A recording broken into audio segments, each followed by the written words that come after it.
friends and gamers, and welcome to the Lion's Den, home of the Panzer King and his fantastic board setup. Probably the best in the world, if not the universe. A truly fantastic board and a privilege to play on. Let's do a quick summary of turn number 5, because tomorrow we start turn number 6. Germany is doing quite well. Germany has, they have the potential next turn to launch an attack against France and succeed quite handily. Germany has a presence of 4 medium tanks here, as well as another 5 here. So 5 tanks plus another 5 mechanized. They could do their lightning strike to push into Belgium, into France, and subsequently here and encircle Paris by sending only 1 tank down south around this way. They can encircle Paris, engage these 4 infantry plus the militia next turn, and wipe them off the face of the earth. And they'll do quite handily there. So Germany has the capability of taking out France next turn, if they so choose to do so. They might choose to postpone until to do a larger all-encompassing attack and perhaps take out Norway, Denmark, and Poland at the same turn. So we'll have to see how Rank Carcass plays this one. Rank Carcass is an experienced player. He's been at it for a long time and has many games under his belt and does fantastically well. So something worth considering, that though it may seem open, his experience might shine through and see something that we don't, because truth be told, my attention has been absorbed by the Asian side of the theater. Moving on to the nationalist Spain. Nationalist Spain has a difficult time winning this fight, and there is not too much they can do about it. I thought next turn they might get it, but when I counted up the values of everything here, it'll be a difficult fight. Now with the presence of 2 artillery there, it boosts things up a little bit, and they might have a chance, but even so, the defense, they would first have to encircle, which they can do with 1 unit, so 1, and then they would attack there with 1, 2, 3, 4, 5, 6, 7, 8, 9, 10, 11, 12, 13, 14, 15. 15 plus a 6. So they're looking at a 21 attack, and the defense would be looking at, because they would be encircled, 1, 2, 3, 4, 5, 6, 7, 8, 9, plus 6. So that's 15 plus 4, you're looking at 19. So it's 21 attack versus 19 on defense. I think they would need to be sent a Lend-Lease of 1 fighter to decisively wipe them out, decisively wipe out the Republicans, which I think would be advisable. Germany does have the income for it and does have the time for it as well. I think they are well within their rights to do this. I think it would be prudent, but then again, also Rank Carcass is experienced and he knows his stuff, don't get me wrong on that one. Germany has also done fantastic work in putting pressure on all Allied convoy lines across the whole globe and done a fantastic job of it. Up in the North Atlantic here, West Atlantic, here along the coast of Portugal, Africa, as well, going as far as over here, which is quite huge and substantial. It's very well done, I would say, in this case. They are putting a lot of pressure, which is a boon and a saving grace to the Italians, I think, and because it forces the Allies to spread their income and spread their resources in the defense. Rightly so. They can't be beggared by German convoy lines attacks. They can't be, these convoy attacks by these submarines could absolutely wipe out the income of Germany.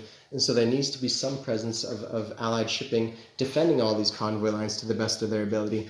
So I think it's worthwhile doing as the Allies to spread themselves out. The Allies are played by, they're played by Madman Dan and Hilltop Pillbox, and they are both quite experienced players, and they know their stuff. They're veterans of this game as well as others. Specifically, Hilltop Pillbox has been playing, Axis and Allies for a long time, and he knows how to butter his bread. He's pretty familiar with how things go.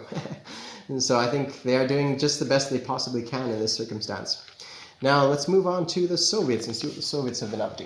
The Soviets have been building up, sneakily for that matter, they've been building up a couple aircraft. And so we may see a surprise attack next turn on multiple fronts. We may see a push into Romania. Romania is not a mountainous territory as far as I can recall. Their roundel is fully in the mountains, so it's difficult to say. But they can hit this position with several aircraft as well as their stacks of infantry over here. 5 infantry going into Romania. They might just do it, especially with their immediate or tactical bomber up north here and an airborne unit that they'll likely produce. So we may see an attack next turn. 3 fighters, airborne, that's not too bad. Or we might see an alternative attack where it's over here against Iran as the Soviets. They might likely do that as well. They don't need as much to go into here. There's 2 infantry, a cavalry, as well as over here we have a motorized, as well as the infantry. They could likely take out all of Iran if they so choose to do so. So that will be interesting to see. Lastly, we have 2 more things. We have a presence up here. We have a presence of 4 infantry, as well as a cavalry, and 2 aircraft, of course, and a tactical bomber can go there. So Russia has very skillfully positioned itself in a place where it can attack almost in any direction and do so quite well, quite handily, and take out a lot of these neutral nations.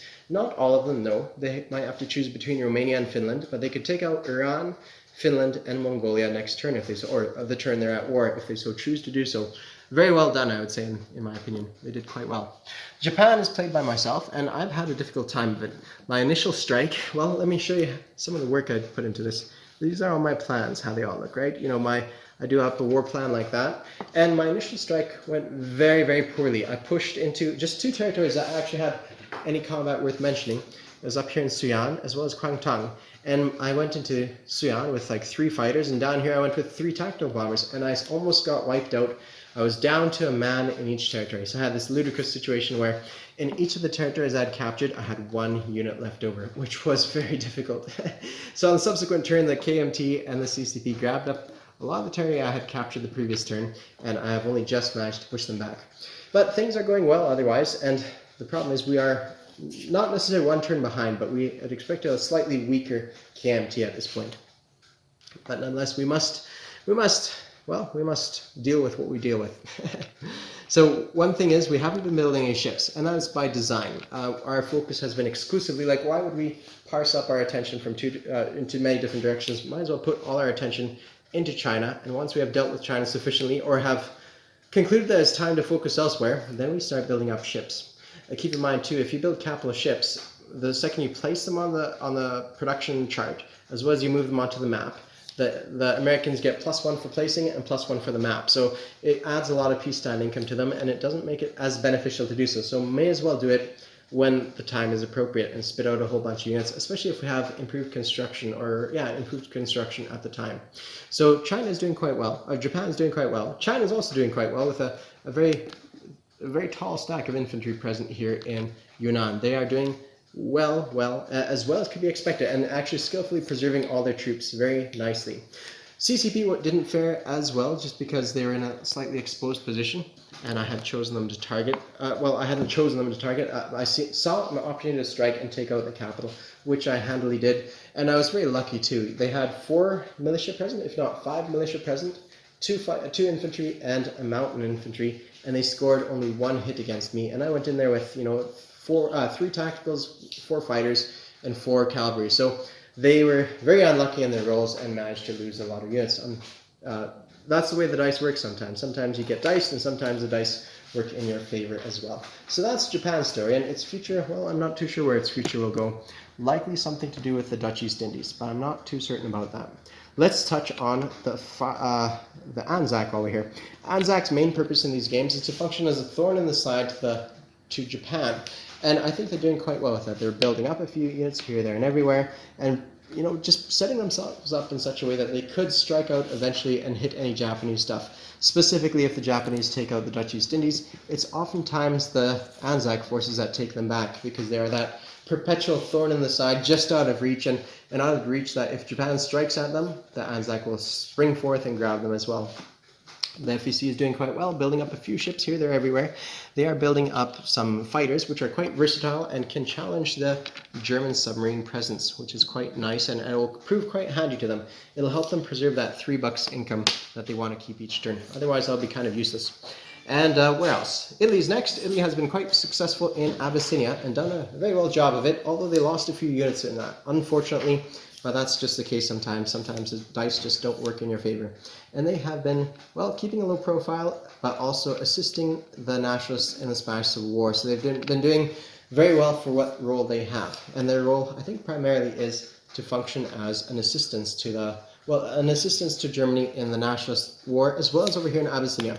Now, Abyssinia might seem like a sideshow, but it does have its importance when a person has to try to consider that Cairo is right there, and you want to try to eliminate any enemy forces potentially here, so you could take out Cairo. It's also worth a victory point, so even if Italy never joins the actual war, it still gets to give almost its full allocation of victory points to the Axis cause. So they do quite well. America is really difficult to say what they are doing, but they're doing quite well in regards to tech. They have upgraded many of their factories and are chugging through their tech at a record pace. They're doing very well for themselves. And the KMT, like we touched on, is also doing excellently well. So that is it of my brief summary of the table of how things are looking. And so far, at this stage of the game, it looks pretty optimistic for the Axis. But time will tell. And I want to show you really the work that Panzer King has put into this game, into this room. There's just artistry, there's work everywhere, there's thousands and thousands of pieces. It's an absolute labor of love that he's done just absolutely amazing with. And since it's a tournament, he also has this magnificent trophy as well. It's unfortunate that all our American friends weren't able to join us this year, but perhaps next year we'll join and have an absolutely fantastic game with hopefully much more tables. I think that would be a lot of fun to have a real go of it. So thank you all for watching, and keep on watching. Cheers!